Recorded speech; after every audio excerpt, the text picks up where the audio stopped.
তোমারও কোনো অধিকার নেই। এবার কিন্তু তুমি বেশি বাড়াবাড়ি করছো সৌরভ। নিচের পিঠ বাঁচাতে অনেক নোংরামো করেছো, আর করো না। আমি আর সহ্য করতে পারছি না, প্লিজ থামো তুমি। তুমি যদি সহ্য না করতে পারো তাহলে কানে আঙুল দিয়ে ঘরে চলে যাও। আমার সামনে দাঁড়িয়ে ন্যাকামো করবে না একদম। একজন চোরের বউয়ের সঙ্গে কিভাবে কথা বলতে হয় সেটা আমার তোমার কাছ থেকে শিখতে হবে না।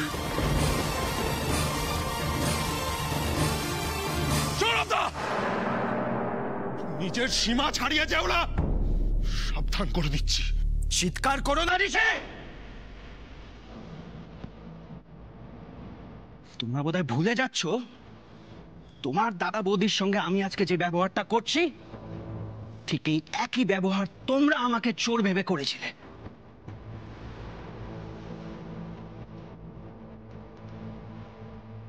আর এটাই তো এবারের রেওয়াজ। আর সেদিন যদি তোমাদের ব্যবহারে কোনো ভুল না থেকে থাকে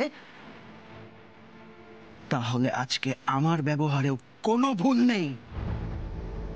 সৌরভদা, আমি তোমাকে বলে দিই, প্লিজ, আমি তোকে হাত জোর করে বলছি, সৌরভের কোনো কথার উত্তর দিবি না তুই। আমি চাই না আমার জন্য এই বাড়িতে কোনো অশান্তি হোক। তোরা এবার তর্কাতর্কিটা একটু বন্ধ কর। আমি তো এই বাড়ি থেকে চলেই যাচ্ছি, আবার কেন এসব?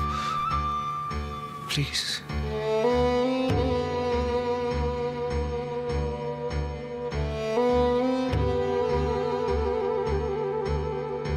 দিদি,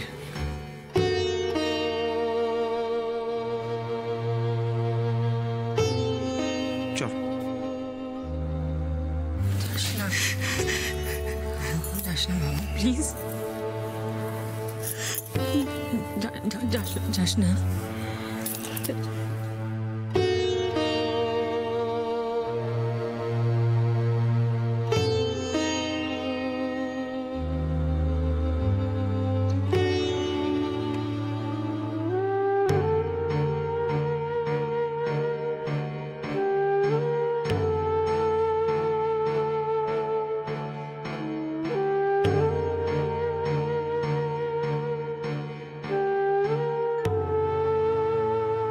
দাঁড়াও দাদা ভাই,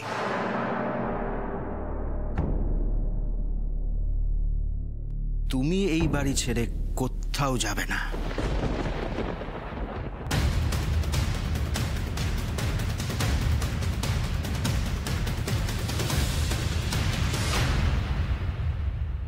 হ্যাঁ হ্যাঁ, 1 বছরে পয়সা ডাবল, একদম গ্যারান্টি। আপনি চোখ বন্ধ করে ইনভেস্ট করতে পারেন আমাদের কোম্পানিতে। সততাই আমাদের পরিচয়। এক্স্যাক্টলি এটাই আমাদের কোম্পানির ট্যাগলাইন। হ্যাঁ, যেটা বলছিলাম, রাইট। ফিরে আসার পর থেকে দেখছি টানা ফোনে কথা বলে চলেছে। মানে কার সাথে কথা বলছে? কোম্পানি, ইনভেস্টমেন্ট, এসব কি? কিছুই তো বুঝতে পারছি না বাবা। আপনি দাঁড়ান, আমি দেখছি।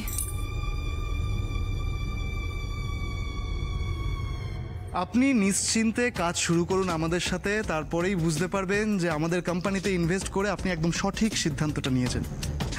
আর আপনাকে বিধবা আর আইবুড়োদের প্ল্যানটা তো বললামই, এছাড়াও আমাদের কাছে অনেক রকম প্ল্যান আছে। এই ধরুন, এখনকার লোকদের সব থেকে বড় সমস্যা হচ্ছে কম বয়সে চুল পড়ে যাওয়া।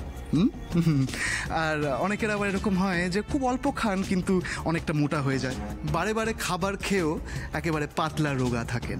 তো এইসব টেকো, বেশি মোটা বেশি রোগাদের নিয়ে আমাদের অনেক রকম স্কিম আছে। এক্স্যাক্টলি, হ্যাঁ। এই যে তখন থেকে কার সাথে কথা বলছো তুমি? 1 মিনিট, হ্যাঁ। আমার নতুন ক্লায়েন্ট, প্লিজ ডিস্টার্ব করো না। হ্যাঁ, যেটা আপনাকে বলছিলাম। হ্যাঁ, আরে আর বলবেন না, আসলে এই খাওয়া দাওয়া সব তো একেবারে মাথায় উঠে গেছে আমার। সারাদিন তো কাজ নিয়েই ব্যস্ত, তাই বাড়ির লোকজন একটু রাগারাগি করছে। আরে যা বলেছেন, কি করব বলুন, কাজ তো করতেই হবে। কিন্তু বাড়ির লোকজনকে সেটা কি করে বোঝাই যে কর্মই আসল ধর্ম? এই ধরুন, আমি তো মরে যাবো, থুড়ি মানে আপনি মরে যাবেন। যদি বেঁচে থাকে তাহলে কি বেঁচে থাকবে? আপনার কাজ। Thank you. আচ্ছা ঠিক আছে, আপনার সাথে আবার পরে কথা হবে, এখন রাখি। হ্যাঁ, একসাথে আমরা অবশ্যই কাজ করছি। ওকে। এতক্ষণ কার সাথে গুলতানি করছিলে? আমার কথাবার্তা শুনে তোমার গুলতানি মনে হলো বাবা? কেন, অন্য কিছু মনে হওয়ার কথা ছিল নাকি? আচ্ছা, এই কাজকর্মের প্রতি তোমার এরকম প্রেম হলো কবে থেকে? এখনো পর্যন্ত একদিনও দেখলাম না বাড়ির কোনো কাজ করতে, আর আমার থেকে হাত খরচ নিয়ে এখনো তোমাকে চালাতে হয়। এরপরও বিজনেসের কথা এত বড় মুখে বলছো? Please dad, please, I want respect. এই থামো তো। রেসপেক্ট? তোমার ব্যাগপত্র কোথায়? বিজনেস পার্টনারের বাড়িতে। এখানে কি গরম? Business partner? ইয়েস।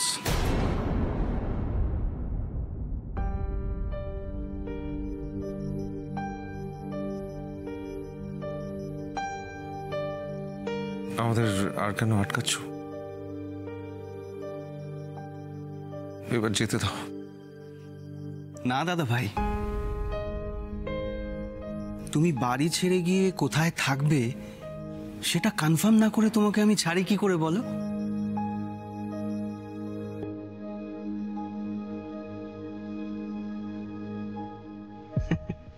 বাড়ি ছেড়ে গিয়ে কোথায় থাকবো মানে? কি কনফার্ম করতে চাইছো তুমি? কেন, লক আপে গিয়ে থাকবে?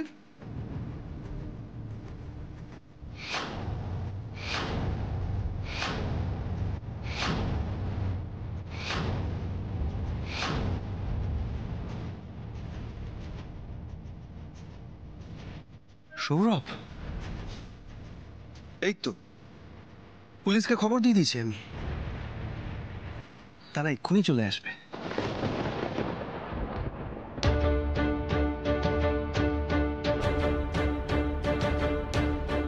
তোমার এত সাহস হয় কি করে সৌরভ?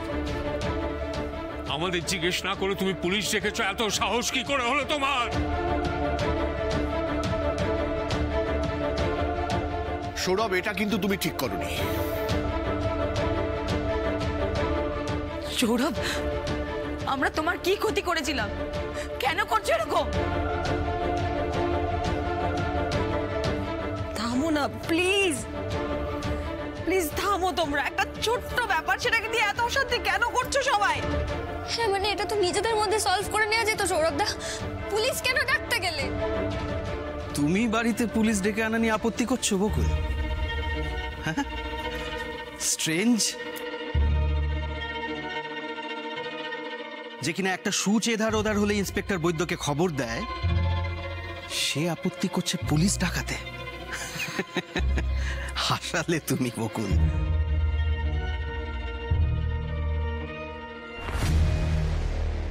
দেখুন বাবা, নিয়মটা কিন্তু সবার জন্যই এক হওয়া উচিত, তাই না? একটা সামান্য হার চুরি যাওয়ার পর কে করেছে না জেনে আপনারা বাড়িতে পুলিশ ডেকে এনে আমাকে হেনস্থা করেছিলেন, আমাকে অপমানিত করেছিলেন, সেটা ভুলে যাচ্ছেন? আর এখানে তো দাদাভাই প্রুফড চোর।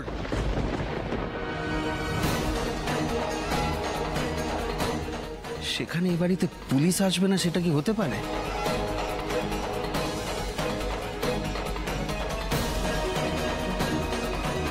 সৌরভ, আমরা তো এই বাড়ি থেকে চলে যাচ্ছি। কেন পার্সোনাল রাগ মেটানোর জন্য পুলিশ ডেকে আমাদের বাড়ির সম্মান নষ্ট করতে চাইছো বলো তো? এই বাড়ির সম্মান নষ্ট করো না। সম্মান? হ্যাঁ দাদাভাই, সম্মান না, ভয়।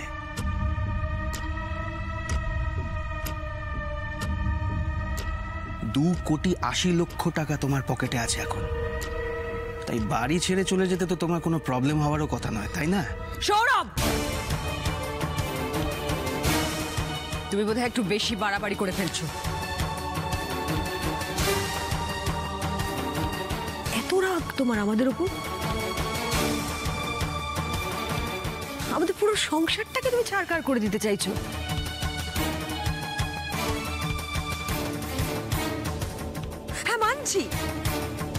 মানছি কিছু ভুল বোঝাবুঝিও হয়েছিল, কিন্তু যা হয়েছিল তার পেছনে তোমার আর রোশনির কোনো হাত ছিল না, কোনো দায়িত্ব ছিল না। একটু ভালো করে ভেবে দেখে বলো তো।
প্রমাণ হয়েছে,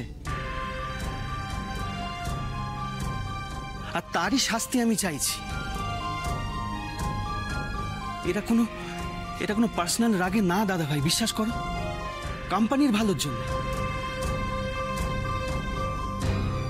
আমি তোমাদের মতো কোম্পানির মালিক নাই হতে পারি, কিন্তু একজন ডেডিকেটেড কর্মী তো। তাই কোম্পানির যদি কোনো রকমের কোনো গন্ডগোল হয়, লিগ্যাল স্টেপ নেওয়া তো আমারও কর্তব্য, না? একদম ঠিক বলেছো সৌরভদা। পুলিশ ডেকে এনে তুমি খুব ভালো কাজ করেছো, আমি পুরোপুরি সাপোর্ট করছি তোমাকে।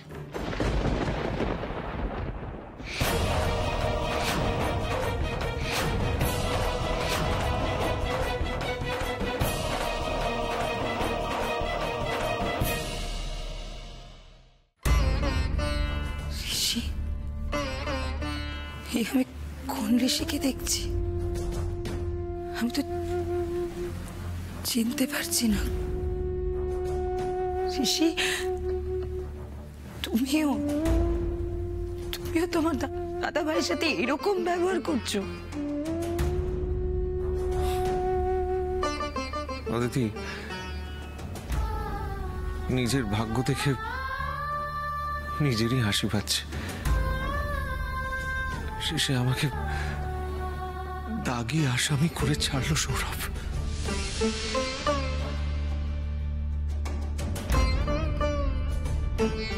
তুমিও মনে করো যে পুলিশ ডেকে ভালো কাজ করা হয়েছে? তুমিও? হ্যাঁ, মনে করি। পুলিশ ডেকে এনে সৌরভদা গুরুত্বপূর্ণ একটা কাজ করেছে। ব্যাস, মিটে গেল। ঋষির যখন কোনো আপত্তি নেই, তখন এ বাড়ির অন্যদেরও নিশ্চয়ই কোনো আপত্তি নেই বাড়িতে পুলিশ ডাকা নিয়ে।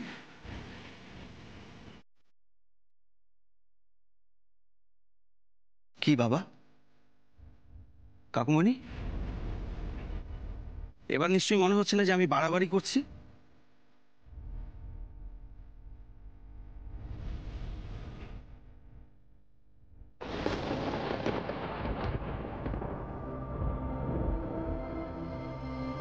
আমি এখনো বিশ্বাস করি না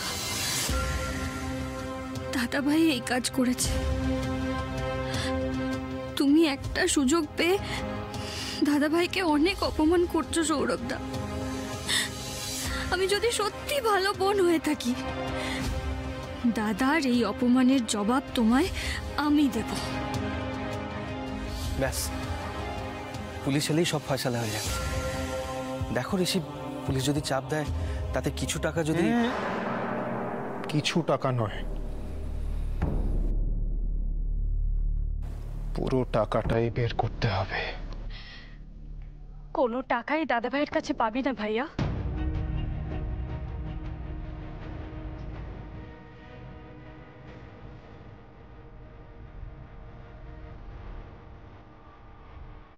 কারণ আমি জানি দাদা ভাইয়ের কাছে কোনো টাকা নেই।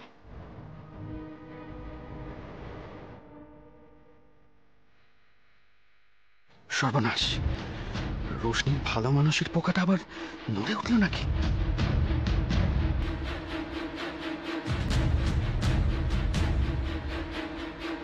টাকাগুলো তাহলে কার কাছে আছে দি ভাই?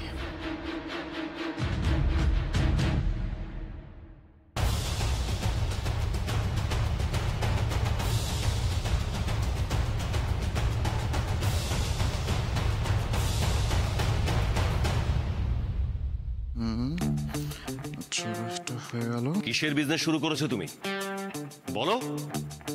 ভাওতাবাজির নাকি? ভাওতাবাজি তো নিজের মতন করে আমরা সবাই করছি বাবা।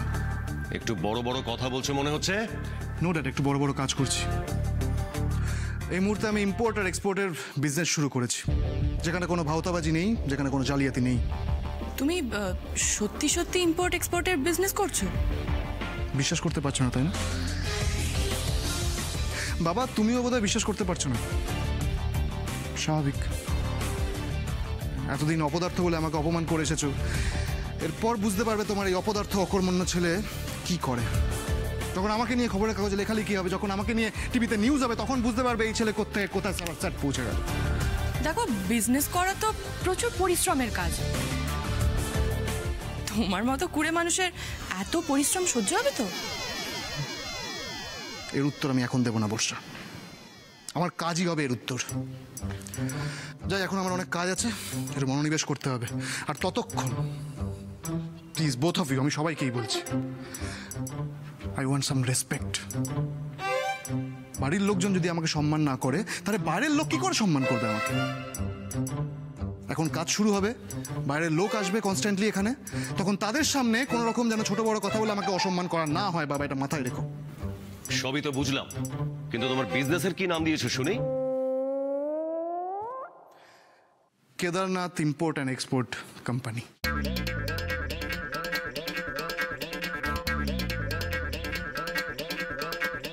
সে কি আমার নাম দিয়েছো? কেন?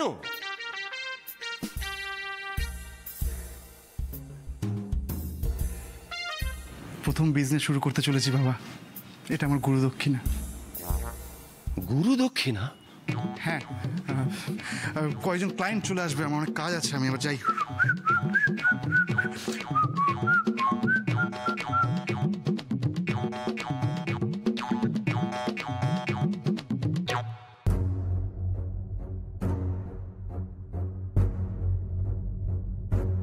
কি হলো দি ভাই, চুপচাপ দাঁড়িয়ে আছিস? বল, টাকাগুলো যখন দাদা ভাইয়ের কাছে নেই, তখন কার কাছে আছে?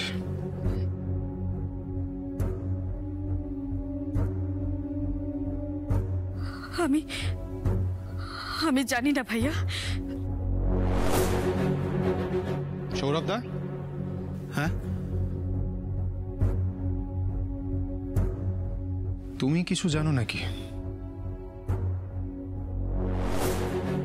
হ্যাঁ, আমি আমি আমি কি করে জানবো? জানো না? তার মানে তুমি শিওর না যে দাদা ভাই চোর? রিয়েলি? না মানে, হ্যাঁ দাদা ভাই। আমার কেন জানি মনে হচ্ছে দি ভাই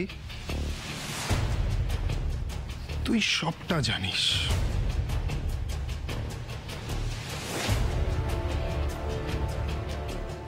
আমি আমি জানি না ভাইয়া, আমি সত্যি কিচ্ছু জানি না। শুধু এটুকু বলতে পারি, দাদা ভাই নির্দোষ। সেটা আমি জানি দি ভাই।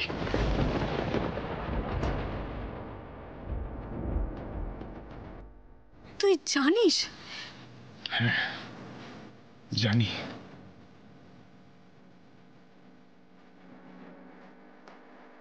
তাহলে আসল দোষী কে ঋষি? কার জন্য রোহনকে এত অপমান সহ্য করতে হলো? আমার জন্য।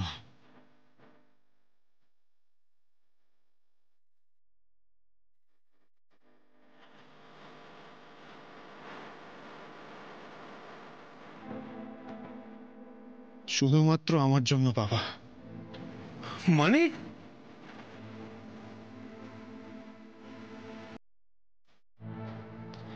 এটার উত্তর আমি একটু পরে পরিষ্কার করে বলছি।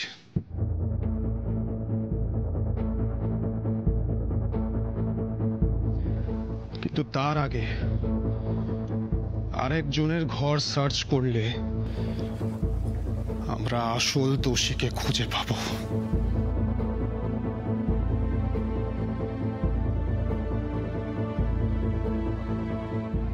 কার ঘর? দি ভাই আর সৌরভ তার ঘর।